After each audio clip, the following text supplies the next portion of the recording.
Welcome to my channel. महत्त्वाची सूचना. या व्हिडिओमधील सर्व माहिती केवळ शैक्षणिक उद्देशानं दिलेली आहे. ही कोणत्याही प्रकारची गुंतवणूक सल्ला नाही. गुंतवणूक करण्यापूर्वी कृपया स्वतःचा अभ्यास करा किंवा आपल्या आर्थिक सल्लागाराचा सल्ला घ्या. या व्हिडिओतील माहितीवर आधारित घेतलेल्या कोणत्याही निर्णयासाठी आम्ही जबाबदार राहणार नाही. धन्यवाद. एकाच वेळी एखाद्या कंपनीचा नफा 9% घसरल्याचं दिसतं, पण त्याच वेळी तोच नफा चक्क 3 पटीने वाढल्याचंही दिसतं. म्हणजे हे कसं शक्य आहे? हो ना, हे ऐकायलाच अगदी अशक्य वाटतं. म्हणजे एकीकडे घसरण आणि दुसरीकडे एवढी मोठी उसळी. अगदी. आणि आजच्या या सखोल आढाव्यामध्ये आपण याच विरोधाभासावर चर्चा करणार आहोत. आज आपल्याकडे जे स्रोत आहेत ना, ते डालमिया भारत या देशातील एक आघाडीच्या सिमेंट कंपनीच्या Q4 FY26च्या आर्थिक निकालांचे आणि त्यांच्या इन्व्हेस्टर प्रेझेंटेशन्सच्या आकडे आहेत. बरोबर. आणि आजचा आपला उद्देश हाच आहे की या आकड्यांच्या चक्रव्यूहात लपलेला खरा अर्थ शोधून काढायचा. वरवर पाहता हे आकडे खूपच परस्पर विरोधी वाटतात. पण यामागे एक अतिशय रंजक असं आर्थिक गणित दडलंय. नक्कीच दडलंय. हा खरोखरच एक गोंधळात टाकणारा विरोधाभास आहे. म्हणजे आर्थिक आकडेवारी अनेकदा अशी चकवा देणारी असते. हो, ते तर आहेच. जेव्हा आपण फक्त वरवरचे आकडे बघतो ना, तेव्हा ते दिशाभूल करू शकतात.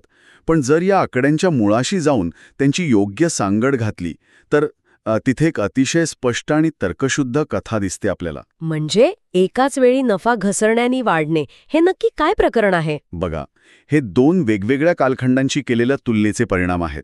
या फायनान्शियल मेजमधून म्हणजे या आर्थिक चक्रव्यूहातून आपण अगदी शांतपणे टप्प्याटप्प्याने मार्ग काढणार आहोत. चला तर मग या आकड्यांची थोडी उकल करून बघूया. सुरुवातीला जो विरोधाभास आपण मांडला त्याचं स्पष्टीकरण आधी मिळायला हवं. हो, त्यासाठी आपल्याला आधी गेल्या वर्षीच्या तुलनेत काय झाले ते बघावं लागेल. म्हणजे इयर ऑन इयर किंवा आपण ज्याला YOY म्हणतो. बरोबर. जर आपण Q4 FY26च्या निकालांवर नजर टाकली तर त्यांचा महसूल म्हणजे रेव्हेन्यू तो 4,245 कोटींवर पोहोचलाय. त्यांची वाढ झालीय. यासोबतच त्यांचं EBITDA म्हणजे कामकाजातून मिळणारा नफा तो 902 कोटी इतका झालाय. क्या बात आहे. म्हणजे 14% घसघशीत वाढ आहे यात. अगदी बरोबर. इथपर्यंत तर चित्र अतिशय सकारात्मक दिसतंय. पण इथूनच खरी रंजक गोष्ट सुरू होते. दुसरीकडे त्यांचा निव्वळ नफा म्हणजे नेट प्रॉफिट तो 394 कोटींवर आलाय.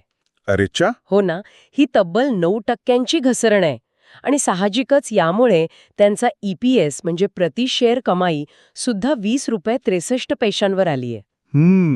म्हणजे तिथेही 11% घसरण दिसतीये. बरोबर. आता इथेच तो मोठा प्रश्न पडतो.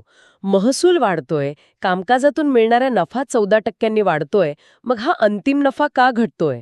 इथेच ऑपरेशनल यश आणि फायनान्शियल यश यातील तो तांत्रिक फरक समजून घेणं अत्यंत गरजेचं ठरतं. म्हणजे नक्की काय? बघा, महसूल 4% वाढणं आणि विशेषतः EBITDA 14% वाढणं याचा सरळ अर्थ असा होतो की कंपनीचं मुख्य कामकाज अतिशय उत्तम चाललंय. अच्छा, म्हणजे सिमेंट बनवणं आणि विकणं हे काम जोरात सुरू आहे. अगदी. EBITDA हा खऱ्या अर्थानं कंपनीच्या मुख्य व्यवसायाची ताकद दाखवतो. कारण त्यात कर, व्याज किंवा घसारा म्हणजे ज्याला आपण डेप्रिसिएशन म्हणतो तो मोजलेला नसतो. बरोबर. आणि आपल्याला माहितीच आहे की सिमेंट उद्योग हा कॅपिटल इंटेन्सिव्ह उद्योग आहे. म्हणजे प्रचंड भांडवल लागणारा उद्योग आहे हा. हो, त्या मोठमोठ्या भट्ट्या, कारखाने, अवजड यंत्रसामग्री खूप खर्च असतो त्यात. नक्कीच. आणि या सर्व यंत्रसामग्रीचा घसारा किंवा डेप्रिसिएशन दरवर्षी बॅलन्स शीटवर नोंदवावाच लागतो. म्हणजे मुख्य व्यवसायातून पैसा भरपूर येतोय, पण तो अंतिम नफ्यापर्यंत पोचण्याआधीच मध्ये कुठेतरी खर्च होतोय असं म्हणायचंय का? अगदी अचूक. व्यवसाय चांगला चाललाय, विक्री वाढलीये, पण जुन्या किंवा नवीन घेतलेली यंत्रसामग्रीचा वाढलेला घसारा तिथे आहे किंवा विस्तारासाठी घेतलेल्या कर्जावरील व्याजाचा बोजा असू शकतो. अच्छा, म्हणजे या गोष्टींमुळे अंतिम नफ्याला फटका बसलाय. हो, हे असे अतिरिक्त खर्च वजा केल्यानंतर जो बॉटम लाईन म्हणजे निव्वळ नफा उरतो तो 9% कमी झालेला दिसतोय इथे. त्यामुळे कंपनीचा मूळ व्यवसाय डबघाईला आलेला नाहीये. हां, म्हणजे केवळ तांत्रिक आर्थिक तरतुदींमुळे निव्वळ नफा कमी दिसतोय तर. हो, अगदी तसंच. बरं, हे स्पष्टीकरण खूप महत्वाचं आहे. आता आपण या कथेतील तो मोठा ट्विस्ट बघूया ज्याचा उल्लेख आपण सुरुवातीला केला होता. हो, तो 3 पट नफा वाढल्याचा मुद्दा ना? अगदी. मगाशी आपण गेल्या वर्षीच्या याच तिमाहीशी म्हणजे इयर ऑन इयर तुलना केली. पण आता जर फक्त मागच्या तिमाहीशी म्हणजे डिसेंबर 2025च्या तिमाहीशी आपण तुलना केली, ज्याला आपण QOQ म्हणतो, हां, हां. तर चित्र पूर्णपणे पालटतं. डिसेंबर 2025 मध्ये महसूल 3,506 कोटी होता. तो अवघ्या 3 महिन्यात थेट 4,245 कोटींवर गेलाय. बापरे, ही तर खूप मोठी झेप आहे. आणि नफ्याचा आकडा तर थक्क करणारा आहे. मागच्या तिमाहीत निव्वळ नफा फक्त 128 कोटी होता आणि आता तो थेट 394 कोटींवर गेलाय. म्हणजे एका तिमाहीतून दुसऱ्या तिमाहीत नफ्यात जवळपास 3 पट वाढ झालीय. खरंच थक्क करणार आहे हे. हो ना? आणि एबिडा सुद्धा 602 कोटींवरून 902 कोटींवर पोचलाय. हे आकडे तर एकदम वेगळीच कथा सांगतायत. हेच कारण आहे की आर्थिक विश्लेषणात फक्त एकाच चष्म्यातून आकडे बघणं कधीच पुरेसं नसतं. म्हणजे तुम्ही म्हणताय की दोन्ही बाजू बघणं गरजेचं आहे. नक्कीच. जेव्हा आपण इयर ऑन इयर आकडे बघतो तेव्हा बाजारातील एकूण कल आणि सीझनॅलिटी म्हणजे हंगामाचा प्रभाव समजतो. अच्छा, म्हणजे पावसाळ्यात सिमेंटची मागणी कमी असते आणि हिवाळा उन्हाळ्यात वाढते, तसं का? अगदी बरोबर. त्यामुळे गेल्या वर्षीच्या त्याच हंगामाशी तुलना करणं कधीही योग्य ठरतं. पण जेव्हा आपण क्वार्टर ऑन क्वार्टर आकडे बघतो ना, हां. तेव्हा कंपनीची सध्याची गती किंवा मोमेंटम काय आहे ते समजतं. हे आकडे अतिशय स्पष्टपणे सांगत आहेत की डिसेंबरची तिमाही कंपनीसाठी खूपच आव्हानात्मक आणि कमकुवत होती. बरोबर. पण त्यानंतरच्या अवघ्या 3 महिन्यात त्यांनी अतिशय दमदार मुसंडी मारलीय. मला वाटतं हे समजून घेण्यासाठी एका विद्यार्थ्याचं उदाहरण अगदी चपखल बसेल. कसं काय? म्हणजे समजा एका विद्यार्थ्याला गेल्या वर्षीच्या फायनल परीक्षेत 90% गुण मिळाले होते आणि या वर्षीच्या फायनलमध्ये 85% मिळाले. म्हणजे वार्षिक तुलनेत तो मागे पडलेला दिसतोय. बरोबर. पण जर त्याची गेल्या 6 परीक्षेची प्रगती बघितली तर तिथे तो जेमतेम 40% मिळवून पास झाला होता आणि आता फायनलला त्याने थेट 85% मिळवून डिस्टिंक्शन मिळवलंय. अरे वा, छान उदाहरण आहे. म्हणजे मागच्या वर्षीच्या तुलनेत तो थोडा मागे पडला असेल, पण गेल्या काही महिन्यामधला त्याचा कमबॅक जबरदस्त आहे, नाही का? अतिशय समर्पक उदाहरण आहे.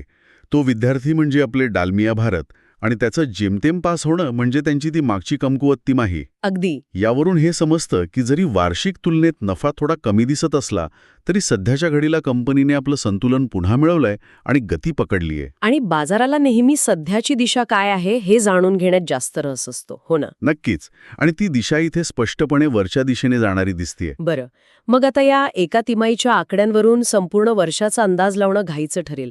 विस्तृत चित्र किंवा द बिग पिक्चर काय सांगतं हे बघणं महत्वाचं आहे. हो, संपूर्ण वर्षाचे आकडे खूप काही स्पष्ट करतात. जर आपण FY26 या संपूर्ण आर्थिक वर्षाचे आकडे बघितले तर वार्षिक महसूल 14,804 कोटींवर पोचलाय, ज्यात 6% वाढ आहे.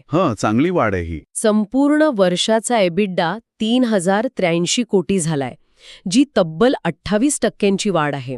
आणि सर्वात महत्वाचं म्हणजे वार्षिक निव्वळ नफा जो पॅट आपण म्हणतो तो 1,157 कोटींवर गेलाय. बापरे. हो, ही तब्बल 65% इयर ऑन इयर मोठी झेप आहे. म्हणजे बघा ना, एका तिमाहीतील 9% घसरण आणि संपूर्ण वर्षातील 65% वाढ. हे आकडे तर अतिशय भक्कम वाटत आहेत. हो ना. मग यामागे नक्की काय कारणमीमांसा दडलेली आहे? हा चमत्कार कसा झाला? बघा, हा चमत्कार काही एका रात्रीत झालेला नाहीये. या 65% नफावाढीमागे एक अतिशय मोठं कारण दडलंय. कोणतं? ते म्हणजे कंपनीने मिळवलेलं खर्चावरचं उत्तम नियंत्रण. सिमेंट उद्योगात नफा मिळवणं हे जेवढं सिमेंट विकण्यावर अवलंबून असतं ना, त्याहून अधिक ते खर्च नियंत्रणात ठेवण्यावर अवलंबून असतं. या उद्योगात 3 गोष्टी सर्वात जास्त खर्चिक असतात. कोणत्या 3 गोष्टी? कच्चा माल म्हणजे रॉ मटेरियल, दुसरं म्हणजे वीज आणि इंधन, आणि तिसरं म्हणजे लॉजिस्टिक्स म्हणजे वाहतूक खर्च. अच्छा. इन्व्हेस्टर प्रेझेंटेशनच्या आकडेवारीचं सखोल विश्लेषण केल्यावर असं लक्षात येतं की या 3 आघाड्यांवर कंपनीचा खर्च गेल्या तिमाहीच्या तुलनेत लक्षणीयरित्या कमी झालाय. म्हणजे त्यांनी या 3 गोष्टींवर खर्च वाचवलाय. हो, जागतिक बाजारात पेटकोक आणि कोळशाच्या किमती बऱ्यापैकी आटोक्यात आल्या आहेत, ज्यामुळे त्यांच्या वीज आणि इंधनाचा खर्च कमी झाला. कच्च्या मालाचा खर्च कमी झाला आणि वाहतुकीत त्यांनी मोठी कार्यक्षमता आणलीये. बरोबर. जेव्हा सिमेंटसारख्या मोठ्या प्रमाणावर चालणाऱ्या व्हॉल्यूम बिझनेसमध्ये खर्च प्रतिटन थोडा जरी कमी झाला आणि विक्री स्थिर राहिली तरी साहजिकच मार्जिन्स खूप वेगाने सुधारतात. अच्छा, म्हणजे नफ्याचं प्रमाण आपोआप वाढतं. अगदी. संपूर्ण वर्षाच्या नफ्यात जी 65% वाढ दिसते ना, ती याच कॉस्ट मॅजिक म्हणजे खर्चावरील नियंत्रणाची जादू आहे. हे समजायला सोपं आहे, पण इथे एक महत्वाचा मुद्दा उपस्थित होतो ज्यावर मला वाटतं आपण विचार करायला हवा. कोणता मुद्दा? खर्च कमी झाला म्हणून मार्जिन वाढले हे ठीक आहे, पण सिमेंट उद्योगात इंधन आणि लॉजिस्टिक्सचे दर सतत बदलत असतात ना. हो, ते तर नेहमीच वरखाली होत असतात. ते जागतिक घडामोडींवर, युद्धांवर आणि इंधनाच्या पुरवठ्यावर अवलंबून असतात. उद्या जर अचानक आंतरराष्ट्रीय बाजारात इंधनाचे दर पुन्हा भडकले किंवा वाहतूक खर्च वाढला तर काय? हा अतिशय अचूक आणि वैध प्रश्न आहे. फक्त खर्चात कपात करण्याच्या भरोशावर राहणं कोणत्याही कंपनीसाठी धोकादायक नाही का? म्हणजे हे एक प्रकारे दुसऱ्याच्या हातात असलेल्या रिमोट कंट्रोलने आपला स्वतःचा व्यवसाय चालवण्यासारखा आहे. बरोबर आहे तुमचं. आणि खरोखरच जर एखादी सिमेंट कंपनी फक्त आणि फक्त कच्च्या मालाच्या आणि इंधनाच्या स्वस्ताईवर अवलंबून असेल तर ती मोठी धोक्याची घंटा ठरू शकते. मग डालमिया भारत यावर काय उपाय करत आहे? इथेच त्यांचं मॅनेजमेंट कॉमेंट्री आणि दीर्घकालीन रणनीती बघणं गरजेचं आहे. व्यवस्थापन फक्त खर्चातील कपातीवर विसंबून नाहीये. अच्छा, म्हणजे त्यांचा प्लॅन बी तयार आहे. हो ना. ते बाजारातील अनिश्चिततेला तोंड देण्यासाठी 2 इतर अत्यंत महत्त्वाच्या धोरणांवर भर देत आहेत. पहिली आणि सर्वात महत्त्वाची गोष्ट म्हणजे प्रीमियम प्रोडक्ट्सवर दिलेला भर. प्रीमियम प्रोडक्ट्स म्हणजे नक्की काय? बघा, साधं सिमेंट विकण्याऐवजी जेव्हा कंपन्या ब्लेंडेड सिमेंट किंवा प्रीमियम ब्रँड्सची विक्री करतात तेव्हा त्यांना ग्राहकांकडून जास्त भाव मिळतो. म्हणजे क्वालिटी चांगली म्हणून किंमत जास्त. बरोबर. प्रीमियम सिमेंटमध्ये फ्लाय ॲश किंवा स्लॅगसारख्या औद्योगिक उपउत्पादनांचा वापर केला जातो. अच्छा. ज्यामुळे उत्पादन खर्च कमी राहतो आणि उत्पादनाचा दर्जा वाढल्यामुळे बाजारात किंमत चांगली मिळते. यातून थेट नफा वाढतो. हे तर खूपच हुशारीचं काम आहे. आणि दुसरं धोरण काय आहे? दुसरं धोरण म्हणजे व्हॉल्यूम किंवा विक्रीची संख्या सातत्याने वाढवणं. जेव्हा मोठ्या प्रमाणावर विक्री होते तेव्हा इकॉनॉमीज ऑफ स्केलचा फायदा मिळतो. इकॉनॉमीज ऑफ स्केल म्हणजे जास्तीत जास्त उत्पादन करून प्रति युनिट खर्च कमी करणं. अगदी बरोबर. म्हणजे तुमचे जे निश्चित खर्च असतात ते अनेक टनांवर विभागले जातात. त्यामुळे जरी भविष्यात इंधनाच्या खर्चात अचानक वाढ झाली तरी प्रीमियम उत्पादनांमधून मिळणारा जास्तीचा नफा आणि प्रचंड प्रमाणावरील विक्री यामुळे तो फटका बऱ्यापैकी शोषून घेता येतो. म्हणजे त्यांची रणनीती फक्त बचावात्मक नाहीये. हो, फक्त खर्च कमी करणं एवढीच मर्यादित नाहीये ती, तर ती आक्रमक म्हणजे प्रीमियम विक्री आणि बाजारातील हिस्सा वाढवणं अशी दुहेरी आहे. हे ऐकल्यावर खर्चाच्या धोक्याबद्दलची चिंता थोडी नक्कीच कमी होते. खर्चात कपात करणं हा एक भाग झाला आणि प्रीमियम उत्पादने विकणं हा दुसरा. पण खरा विकास तेव्हाच होतो जेव्हा बाजारात त्या उत्पादनाला प्रत्यक्ष मागणी असते आणि ती वाढती मागणी पूर्ण करण्याची क्षमता कंपनीकडे असते. अगदी 100% बरोबर. आता आपण या डिमांड इंजिन आणि त्यांच्या एक्सपान्शन मास्टर प्लॅनबद्दल बोलूया. प्रेझेंटेशननुसार सिमेंट विक्रीच्या संख्येत 3% वाढ झालीये. हो, इयर ऑन इयर वाढ आहे ही. पण ही मागणी नक्की येतेय कुठून?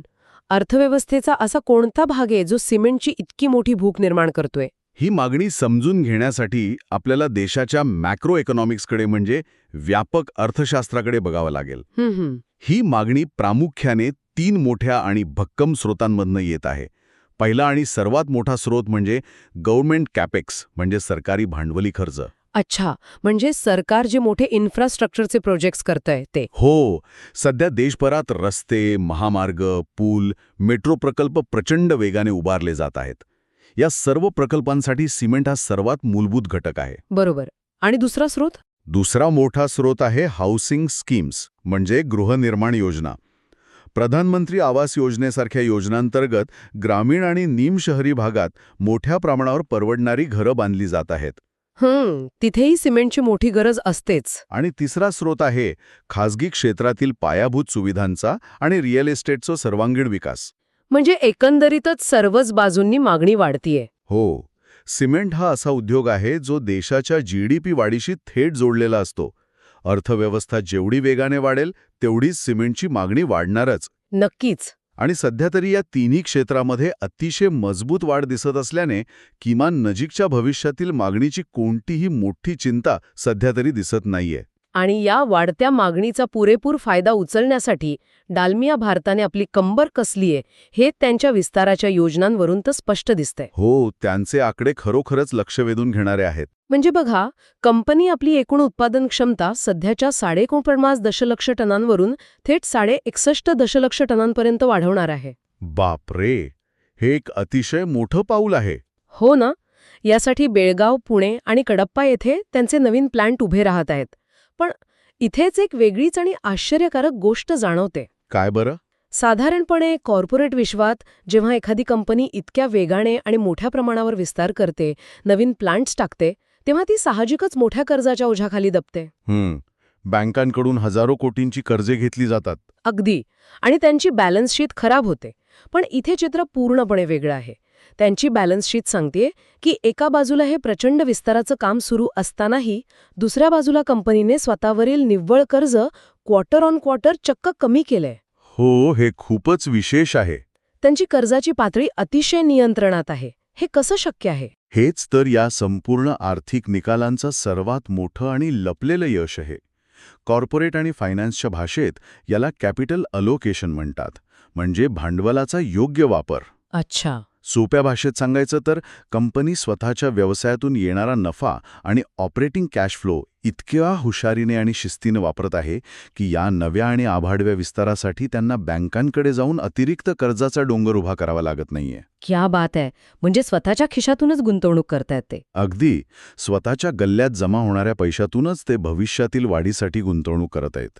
हे अगदी एखाद्या हायवेवर गाडीचा वेग वाढवताना गाडीचा इंजिन ओव्हरहीट होणार नाही किंवा रेड लाईनच्या वर जाणार नाही याची अचूक काळजी घेण्यासारखं आहे. हां, अतिशय सुंदर उदाहरण दिलं ते. म्हणजे बघा ना, एकीकडे तुम्ही गाडीचा वेग वाढवताय, व्यवसायात नवीन क्षमता जोडताय, पण दुसरीकडे कर्जाचं मीटर मर्यादेबाहेर जाऊ देत नाही आहात.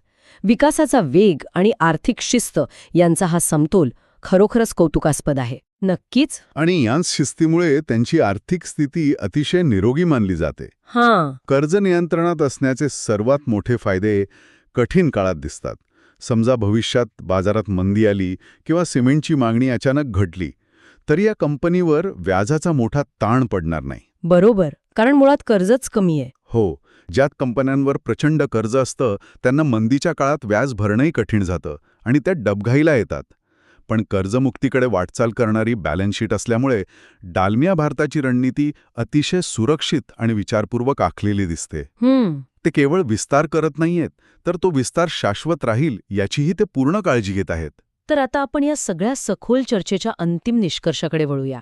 आपण महसुलातील वाढ बघितली, निव्वळ नफ्याची घसरण आणि मागच्या तिमाहीच्या तुलनेतील 3 पट वाढ बघितली. बरोबर. खर्चातील कपातीची जादू बघितली आणि भविष्यातील प्रचंड विस्ताराच्या योजनाही बघितल्या. या सगळ्याचे एकत्रित विचार करून या निकालांचं एका वाक्यात कसं मूल्यमापन करता येईल? बरं, या सर्व आर्थिक आणि धोरणात्मक माहितीचं विश्लेषण केल्यानंतर या निकालांना ॲव्हरेज टू स्ट्रॉंग या श्रेणीत ठेवणं सर्वात योग्य ठरेल. ॲव्हरेज टू स्ट्रॉंग म्हणजे मध्यम ते मजबूत. हो, वार्षिक निव्वळ नफ्यात झालेली 9% घसरण आणि EPSमधील ड्रॉप ही या निकालांची ॲव्हरेज किंवा थोडी कमकुवत बाजू आहे. पण स्ट्रॉंग बाजू त्याहून खूप मोठी आणि प्रभावशाली आहे. मागच्या तिमाहीच्या तुलनेत नफ्यात झालेली 3 पट वाढ, संपूर्ण आर्थिक वर्षातील 65% नफ्याची मोठी उसळी. आणि ते खर्चावरचं नियंत्रण. बरोबर. खर्चावरील नियंत्रणामुळे मार्जिनमध्ये झालेली लक्षणीय सुधारणा आणि सर्वात महत्त्वाचं म्हणजे अंतर्गत पैशातून राबवल्या जाणाऱ्या त्यांच्या अवाढव्य विस्ताराच्या योजना या जमेच्या बाजू त्या एका कमकुवत बाजूवर अगदी सहज मात करतात. आणि साहजिकच या सगळ्याचा शेअर बाजारावर आणि गुंतवणूकदारांच्या मानसिकतेवर काय परिणाम होईल असा प्रश्न निर्माण होतोच. हो, साहजिक आहे. कारण बाजारात दोन्ही प्रकारचे विचार करणारे लोक असतात. काही जण फक्त आजचा किंवा उद्याचा विचार करतात, तर काही जण पुढच्या 3 ते 5 वर्षांचा दृष्टिकोन ठेवतात. अगदी बरोबर. शॉर्ट टर्म आणि लाँग टर्म असा यावर 2 वेगळ्या प्रकारे परिणाम होऊ शकतो. मग शॉर्ट टर्ममध्ये काय दिसेल? अल्पावधीचा विचार केला तर बाजारात सुरुवातीला न्यूट्रल किंवा अतिशय थोडासा सकारात्मक परिणाम दिसेल. कारण जरी क्वार्टर ऑन क्वार्टर आकडे अतिशय चांगले असले तरी वार्षिक नफ्यातली ती 9% घसरण काही शॉर्ट टर्म गुंतवणूकदारांना सावध करू शकते. अच्छा, म्हणजे लगेच खूप मोठी उसळी दिसणार नाही. हो, तशी शक्यता कमीच आहे.